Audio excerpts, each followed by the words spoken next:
الرحیم الصلاۃ والسلام علیکہ یا سیدی یا رسول اللہ، الصلاۃ والسلام علیکہ یا ابن رسول اللہ صلی اللہ علیہ وسلم۔ آج کا جو یہ محفل ہے یہ یوم شہادت حضرت علی کرم اللہ وجہہ کی یاد کے اندر ہے۔ حضرت علی کرم اللہ وجہہ جیسا کہ آپ سب جانتے ہیں آپ صلی اللہ علیہ وسلم کے چچا زاد بھائی تھے۔ آپ صلی اللہ علیہ وسلم اپنے چچا سیدنا عباس رضی اللہ تعالیٰ عنہ کے پاس گئے اور کہا کہ چچا ابو طالب کے ہاتھ تنگ ہیں، معاشی حالات تنگ ہیں، ایک بیٹے کو آپ کفالت میں لے لیں اور ایک کو میں لے لیتا ہوں کفالت میں۔ تو اسی طرح سیدنا عباس رضی اللہ تعالیٰ عنہ نے حضرت جعفر طیار رضی اللہ تعالیٰ عنہ کو زیر کفالت لیا جو حضرت علی کے بڑے بھائی تھے، اور آپ صلی اللہ علیہ وسلم نے حضرت علی کو زیر کفالت لے لیا۔ سبحان اللہ۔ تو آپ کا جو بچپن ہے وہ آغوش مصطفیٰ صلی اللہ علیہ وسلم میں گزرا ہے۔ آپ کا جو بچپن ہے آپ صلی اللہ علیہ وسلم کے گھر میں گزرا ہے، لڑکپن بھی آپ صلی اللہ علیہ وسلم کے گھر میں گزرا ہے۔ تو جو کچھ بھی تھا سب کچھ دیکھا ہے۔ سبحان اللہ۔ اور آپ کا جو نام ہے آپ کی والدین نے رکھا تھا حیدر اور اسد، جو علی نام ہے جو آپ صلی اللہ علیہ وسلم نے رکھا تھا۔ سبحان اللہ۔ تو حضرت علی کرم اللہ وجہہ کے ایمان لانے کا واقعہ کچھ اس طرح ہے کہ کیونکہ گھر میں رہتے تھے، جب وحی آ گئی آپ صلی اللہ علیہ وسلم کو پاس آ گئی وحی، تو اماں خدیجہ نے اسلام قبول کر لیا تھا، اور آپ صلی اللہ علیہ وسلم اور اماں خدیجہ نماز ادا کر رہے تھے گھر میں۔ یہ دن تھا سوموار کا، پیر کا دن تھا۔ تو حضرت علی کیونکہ گھر میں رہتے تھے پوچھا کہ یہ کیا کر رہے ہیں؟ تو آپ صلی اللہ علیہ وسلم نے فرمایا یہ اللہ تعالیٰ کا دین ہے جسے اس نے اپنے لیے پسند کیا ہے، بیٹا چپ کر کے بھائی، اور اس کی تبلیغ کے لیے رسول مبعوث کیے ہیں۔ میں تمہیں دعوت دیتا ہوں کہ اللہ وحدہ لا شریک اللہ پر ایمان لاؤ اور اس کی عبادت کرو۔ اور حضرت علی رضی اللہ تعالیٰ عنہ نے جواب دیا اور اس کی عبادت کرو اور لات و عزا کے ساتھ کفر کرو۔ حضرت علی رضی اللہ تعالیٰ عنہ نے جواب دیا میں نے اس بارے میں آج تک نہیں سنا جب تک میں اپنے والد سے مشورہ نہ کر لوں، میرے لیے کوئی فیصلہ کرنا مشکل ہے۔ حضور نبی کریم صلی اللہ علیہ وسلم نے فرمایا اے علی تم اسلام نہیں لانا چاہتے تو کم از کم اس راز کو افشا تو نہ کرو۔ ایک رات یوں ہی گزر گئی، پھر اللہ تعالیٰ نے ان کے دل کو نور ایمان سے روشن کر دیا تو وہ صبح سویرے ایمان لے آئے۔ یعنی پیر کا دن گزر گیا، منگل کے دن صبح سویرے آپ ایمان لے آئے۔ حضرت علی کرم اللہ وجہہ نے بروز سوموار حضور نبی کریم صلی اللہ علیہ وسلم اور حضرت خدیجہ رضی اللہ تعالیٰ عنہ کو نماز پڑھتے دیکھا اور بروز منگل اسلام قبول کر لیا۔ جب آپ نے اسلام قبول کیا اس وقت آپ کی عمر 8 سال یا 10 سال تھی، آپ بالغ اس وقت نہیں تھے، آپ نے یہ راز چھپا کے رکھا۔ ویسے تو قرآن مجید میں کئی آیات حضرت علی کی شان میں نازل ہوئی ہیں، تو علماء کہتے ہیں کم از کم 300 آیات حضرت علی کی شان میں قرآن مجید میں نازل ہوئی ہیں، اور سب سے پہلے جو ایمان لانے والے ہیں وہ حضرت علی ہیں۔ بچہ بھی بابا جی مرتی ہوتے ہیں۔ سب سے پہلے ایمان لانے والی عورتوں میں اماں خدیجہ اور حضرت علی ہیں، کیونکہ مفسرین نے زیادہ تر جو حوالے ہیں، زیادہ تر جو روایات ہیں، 100 اگر روایات ہیں 100 میں سے 95% روایات یہی ہیں کہ سب سے پہلے حضرت علی نے اسلام قبول کیا مردوں میں۔ آگے ہمارے محدثین نے اسے ایک نیا رنگ دیا، اسے یہ رنگ دیا کہ مردوں میں حضرت علی کے بعد جو آپ کے غلام تھے زید بن حارثہ، انہوں نے اسلام قبول کیا۔ تو یہ روایات ہیں، یہ حدیث کی روایات ہیں، ان کو ہم جھٹلا نہیں سکتے۔ اور یہ روایات کی کہ انہوں نے جو بڑے بڑے اکابر صحابہ ہیں انہوں نے یہ روایات کی ہیں۔ تو آگے محدثین نے اس کو یہ رنگ دیا کہ مردوں میں سب سے پہلے حضرت ابوبکر صدیق نے، بچوں میں سب سے پہلے حضرت علی نے، اور غلاموں میں سب سے پہلے حضرت زید بن حارثہ۔ جو غلام تھے وہ بھی مرد تھے، جو غلام تھے وہ بھی مرد تھے، جو بچے تھے وہ بھی مرد تھے، ٹھیک ہے۔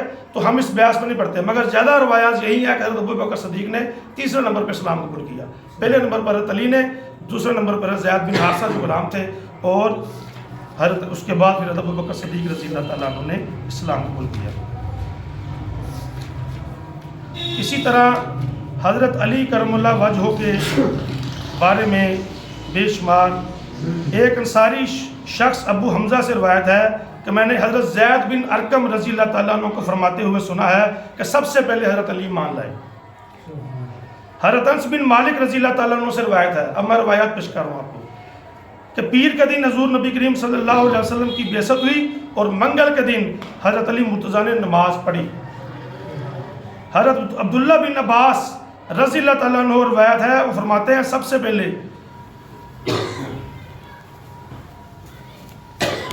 حضرت عبداللہ بن عباس رضی اللہ تعالیٰ عنہ سے روایت ہے، وہ فرماتے ہیں سب سے پہلے حضرت علی مرتضیٰ نے نماز پڑھی، یعنی آپ صلی اللہ علیہ وسلم کے بعد۔ اسے امام ترمذی نے روایت کیا ہے۔ اس کے بارے میں بعض اہل علم کا اختلاف ہے، اہل علم کا، بعض نے کہا سب سے پہلے ابو بکر صدیق رضی اللہ تعالیٰ عنہ سلام لائے، اور بعض نے کہا سب سے پہلے حضرت علی رضی اللہ تعالیٰ عنہ سلام لائے، جبکہ بعض محدثین کا کہنا ہے کہ مردوں میں سب سے پہلے سلام لانے والے حضرت ابو بکر صدیق رضی اللہ تعالیٰ عنہ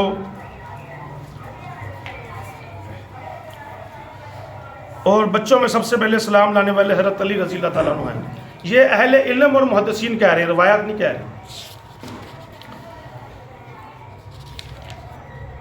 حضرت علی کرم اللہ وجہہ کے پاس اکیلی شجاعت نہیں تھی، حضرت علی کے پاس شجاعت بھی تھی، عدالت بھی تھی، حکمت بھی تھی، صداقت بھی تھی، امانت بھی تھی، علم بھی تھا، علم بھی تھا، سب کچھ تھا۔ جو بھی صفتیں اللہ نے دنیا میں عطا کی ہیں وہ ساری صفتیں حضرت علی کرم اللہ وجہہ کے پاس تھی۔ بے شک۔ اور جب غزوہ بدر کا واقعہ ہوا، غزوہ بدر سے پہلے ہجرت کا واقعہ ہوا، ہجرت کے واقعے میں آپ صلی اللہ علیہ وسلم نے حضرت علی کو کہا کہ آپ یہ امانتیں دے کر مدینہ شریف تشریف لے آئے اور بستر رسول صلی اللہ علیہ وسلم پر سونا ہے۔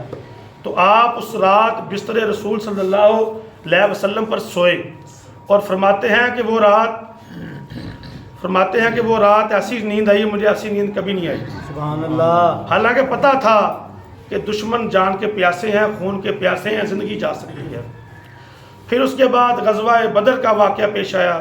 غزوہ بدر میں پہلے جنگ ایسے ہوتی تھی کہ وہ پہلوان سامنے ایک آتا تھا، کہتا جی بلاؤ اپنے پہلوان کو، پہلے مبازرت ہوتی تھی، اس کے بعد کھلی جنگ ہوتی تھی۔ کفار کی طرف سے، مشرکین کی طرف سے عتبہ، ولید اور شیبہ آئے، آپ صلی اللہ علیہ وسلم نے انصار مدینہ بھیجے۔ انہوں نے پوچھا تم کون ہو؟ انہوں نے بتایا ہم یہ ہیں۔ انہوں نے فرمایا نہیں ہمارے برابر کے بھیجو۔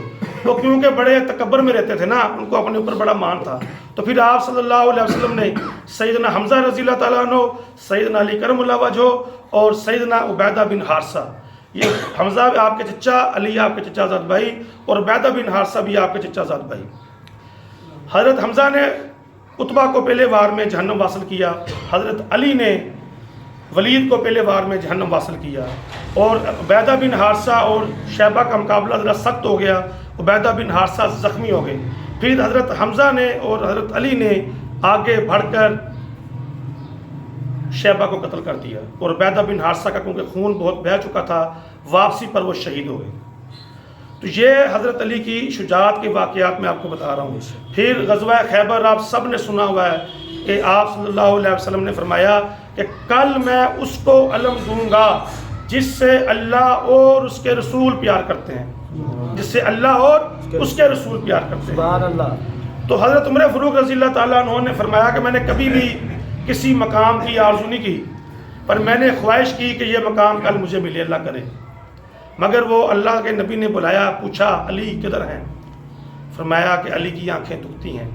آئے، لعاب دہن لگایا اور آنکھوں ٹھیک ہو گئیں، پرچم دیا ہاتھ میں، اور جب آپ نے جنگ شروع کی تو آپ کی ڈھال ٹوٹ گئی تھی، اور آپ نے جب ڈھال ٹوٹ گئی، جو بہادر ہوتا ہے نا، بہادر نتیجے کی پرواہ نہیں کرتا، اور جو بزدل ہوتا ہے نا وہ نتیجہ پہلے سوچتا ہے۔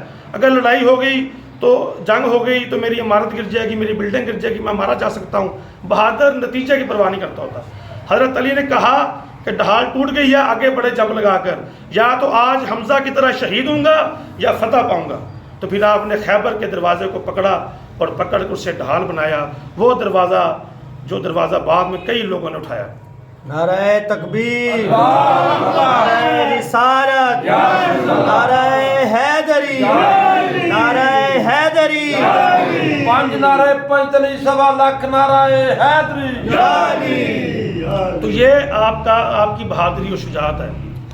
غزوہ خندق کے اندر بھی ایسا ہوا، وہ کفار ایک بڑا پہلوان لے کے آئے تھے، عمر بن عبدو، اس کی 90 سال عمر تھی، بڑا بہادر تھا، جری تھا. اس نے بھی آ کر مبازرت کی، اعلان کیا بھی ہے کوئی میرے برابر آوے.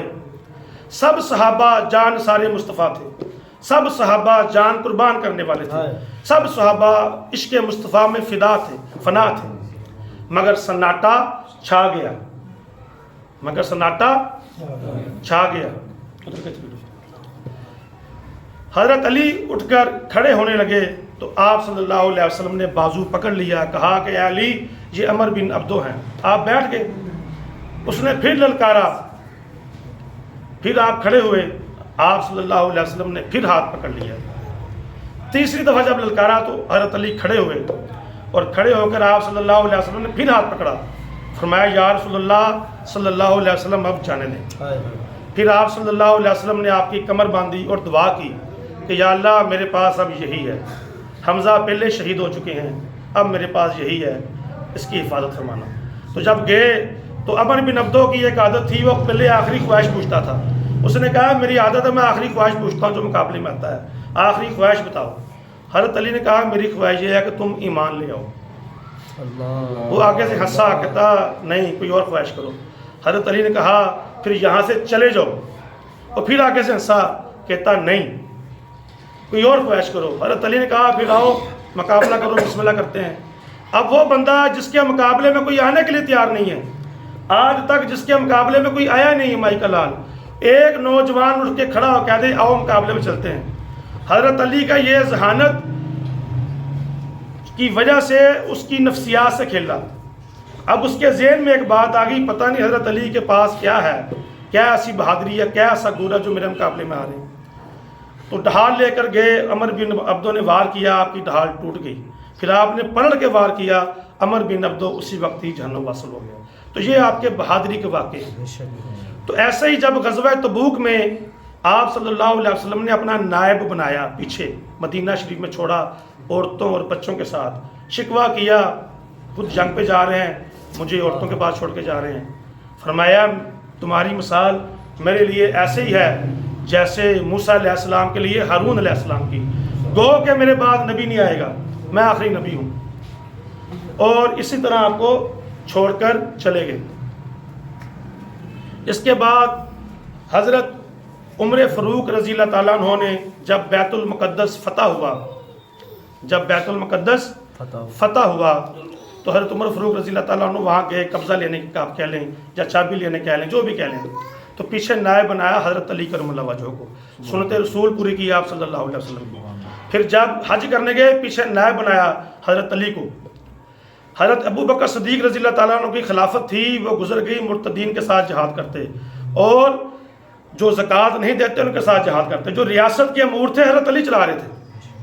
حضرت عمر فاروق کا دور بھی جہاد میں گزرا. مصر کی فتح ہو رہی ہے، فلسطین کی فتح ہو رہی ہے، شام کی فتح ہو رہی ہے، ادھر جا کے روم کی فتح ہو رہی ہے، ایران کی فتح ہو رہی ہے. تو جتنا بھی نظام تھا ریاست کا، سارا نظام حضرت علی کرم اللہ وجہہ چلاتے تھے.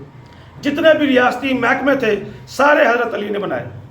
اور اسی لیے حضرت عمر فاروق نے فرمایا کہ اگر علی نہ ہوتے تو عمر ہلاک ہو جاتا، اگر علی نہ ہوتے تو عمر ہلاک ہو جاتا. ہمارے پاس وقت کی قلت ہے، یہ باتیں بتانے کا مقصد یہ ہے، آپ سب نے یہ باتیں پہلے بھی سنی ہوں گی. یاد علی کرنا ہمارے دلوں کا چراغ ہے، ہماری قبروں کی روشنی ہے، اور ہماری حشر کے لیے آسانی ہے، اور ہمارے جنت کی جانے کی نتیجہ ہے، چابی ہے، جو بھی کہنے آپ. تو حضرت علی کا ذکر کریں اپنے بچوں کے ساتھ، اپنے گھروں میں اپنی عورتوں کے ساتھ، بتائیں کہ حضرت علی کی شخصیت کیسی شخصیت تھی. اما عائشہ صدیقہ رضی اللہ تعالیٰ عنہ سے کسی نے پوچھا کہ آپ صلی اللہ علیہ وسلم کو سب سے محبوب کون تھے؟ فرمایا اپنی بیٹی سیدنا فاطمہ. پوچھا مردوں میں سب سے محبوب کون تھے؟ فرمایا حضرت علی کرم اللہ وجہہ. تو ہم بیان کرنے لگے تو وقت گزر جائے گا، شان ان کی بیان، فضائل و مناقب بیان نہیں کر سکتے. حضرت علی کی شان کیسے بیان کریں؟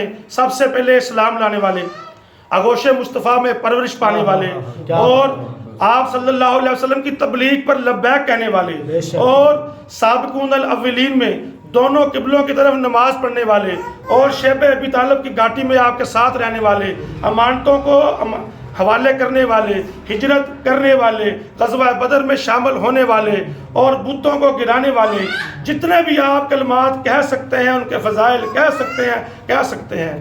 آخر میں جب حج ہوا، آخری حج ہوا، بریدہ رضی اللہ تعالیٰ نے واپسی پر شکایت کی یمن کی مال غنیمت کی تقسیم پر، تو آپ صلی اللہ علیہ وسلم نے خم غدیر 18 ذی الحج کو ہاتھ پکڑ کر فرمایا کہ جس کا میں مولا اس کا علی مولا۔ سبحان اللہ۔ اور یہ شرح صدر کر دی ہے، یہ بہت بڑی حدیث ہے، سمجھنے والی ہے، فکر والی حدیث ہے۔ میرے شیخ فرماتے ہیں مولا کا مطلب مدد کرنے والا، غم گساری کرنے والا، کارسازی کرنے والا۔ اللہ ہمارے مولا ہیں اللہ کی صفتوں میں، نبی پاک صلی اللہ علیہ وسلم ہمارے مولا ہیں نبی کی صفتوں میں، حضرت علی ہمارے مولا ہیں صحابی کی صفتوں میں۔ تو حضرت علی ہم سب کے مولا ہیں، سب صحابہ کے مولا ہیں، سیدنا ابو بکر صدیق، عمر فاروق، عثمان غنی، شہزادہ حسن، شہزادہ حسین اور کل صحابہ کے، معاویہ بن سفیان، ابو سفیان رضی اللہ تعالیٰ عنہ، جتنے بھی صحابہ ہیں قیامت تک آنے والے تمام مسلمانوں کے مولا ہیں، قیامت تک آنے والے کے لیے، اس وقت تک کے لیے نہیں ہے، سب کے مولا حضرت علی ہیں۔ تو حضرت مولانا طارق جمیل صاحب فرماتے ہیں کہ میں نے سوچا ایک دن بیٹھے بیٹھے ہمیں حضرت علی نہیں کہنا چاہیے، ہمیں مولا علی کہنا چاہیے۔ اور آپ مولانا طارق جمیل کا بیان سن رہا تھا، حدیث بیان کی، فرماتے ہیں کہ ہم نے حضرت علی کے ساتھ بہت زیادتی کی ہے۔ اور حدیث کیا بیان کی؟ آپ صلی اللہ علیہ وسلم فرماتے ہیں کہ میرے بعد ہے علی، میری امت تم سے وفا نہیں کرے گی، اور واقعی وفا نہیں ہوئی۔ سب سے مظلوم صحابی حضرت علی کرم اللہ وجہ ہیں، اور بے شمار وسائل ہیں، بتاتے رہے کہ وقت ختم ہو جائے گا۔ تو بتانے کی مقصد یہ ہے کہ آپ صلی اللہ علیہ وسلم نے فرمایا میں علم کا شہر اور علی اس کے دروازے، اور فرمایا جس نے علی کو گالی دی اس نے مجھے گالی دی، اور فرمایا کہ جو فاطمہ الزہرا، علی، حسن، حسین سے لڑنے والا میں اس سے لڑنے والا، جو ان سے صلح رکھنے والا میں ان سے صلح رکھنے والا۔ بنو امیہ کا جو دور تھا 70-80 سالہ دور تھا، انہوں نے من گھڑت، جیسے آج کل کے بادشاہ آپ دیکھتے ہیں وہ بیٹھ جاتے ہیں ٹی وی پر جھوٹی تعریفیں شروع کر دیتے ہیں، من گھڑت تعریفیں گڑھ لی۔ امام احمد بن حنبل نے سب تعریفیں نفی کی ہے۔ اور بنو امیہ کے دور پر ممبروں پر بیٹھ کر حضرت علی کو اوپر تبالہ کیا جاتا تھا، گالیاں دی جاتی تھی۔ یہ تو بلا ہو حضرت عمر بن عبدالعزیز رحمۃ اللہ علیہ کا، رضی اللہ تعالیٰ عنہ کا، جنہوں نے آ کر حضرت علی کو اوپر سے تبالہ ختم کروایا اور کہا کہ جو یزید کو امیر المومنین کہے اسے 20 کوڑے سزا ہے۔ اللہ کیا بات ہے۔ تو یہ حضرت عمر بن عبدالعزیز کا بلا ہو، ورنہ بنو امیہ نے تاریخ بدل دی تھی۔ اور بنو امیہ کے جانشین جو پاکستان میں بیٹھے ہوئے ہیں، انہوں نے ایسا یہاں نظام بنا دیا، لوگ علی کا نام لیتے ڈرتے تھے کہ کوئی ہمیں شیعہ نہ کہہ دے۔ یہ کتاب میرے دفتر میں پڑی ہوئی تھی 12 امام کی، اور بھائی 12 امام ہمارے بھی ہیں، آپ صلی اللہ علیہ وسلم کے شہزادے ہیں۔ ایک بندہ قسط جمع کروانے آیا، پڑھا لکھا ٹیچر تھا، وہ میرے ساتھی سے پوچھتا کہ یہ بھائی شیعہ ہے؟ یہ نہیں کہ علی کا نام لینے والے کو شیعہ بنا دیا۔ یہ بنو امیہ کے جانشینوں کی کارروائی ہے جو پاکستان میں رہتے ہیں۔ ہم اللہ والے ہیں، نبی والے ہیں، علی والے ہیں، ابو بکر والے ہیں، عمر والے ہیں، عثمان والے ہیں، بلال والے ہیں، عمار بن یاسر والے ہیں، معاویہ بن سفیان والے بھی ہیں، مگر حضرت علی کے جو فضائل و مناقب ہیں کسی کے نہیں، بے شک اور بے شمار فضائل ہیں۔ تو ٹائم کم ہے، ہم جب کبھی وقت ملے گا تو کھلا بیان کریں گے، حضرت علی کی شان بیان کریں گے۔ اب دعا کرتے ہیں، حضرت علی کو جو نسبت حاصل تھی آپ صلی اللہ علیہ وسلم کے ساتھ، وہ کسی دوسرے صحابی کو حاصل نہیں تھی، وہ کسی دوسرے صحابی کو حاصل نہیں تھی۔ تو آپ صلی اللہ علیہ وسلم نے ایسے دعا نہیں دی، دعا دینے کا مقصد تھا کہ یا اللہ جو علی سے پیار کرے تو اس سے پیار کر، جو علی سے بغض رکھے تو اس سے بغض رکھے۔ مومن علی سے محبت رکھتا ہے، بغض نہیں رکھ سکتا، منافق علی سے بغض رکھتا ہے۔ تو یہ بنو امیہ کے منافقین جو معاویہ بن سفیان کے بعد ہیں، سب منافقین تھے نا، وہ سوائے عمر بن عبدالعزیز کے، انہوں نے تبرہ لازم کر دیا تھا، ممبر پہ وہ کھڑا ہوگا جو گالی دے گا، اور آپ صلی اللہ علیہ وسلم نے کیا کہا؟ جو علی کو گالی دے گا وہ مجھے گالی دے گا۔ وہ سر عام گستاخیاں کرتے تھے۔ تو یہ اللہ کا شکر ہے کہ جو بعد میں لوگ آئے انہوں نے آ کر، خواجہ حسن بصری رحمۃ اللہ علیہ وہ اکثر حدیث بیان کرتے تھے، راوی کا نام نہیں بتاتے تھے۔ ایک دن کسی نے پوچھا کہ آپ راوی کا نام کیوں نہیں بتاتے؟ فرمایا کہ ان کے راوی حضرت علی ہیں، اور دور تھا بنو امیہ کا، میں اس لیے نام نہیں بتاتا کہ وہ سختی کرتے ہیں۔ تو یہ حال تھا. یہ تو حضرت عمر بن عبدالعزیز کا بڑا ہو, کروڑوں رحمتیں نازل ہوں حضرت عمر بن عبدالعزیز پر, آمین. جنہوں نے آ کر اپنے بڑوں کی غلط روایات کو ختم کیا. وما علینا الا البلاغ.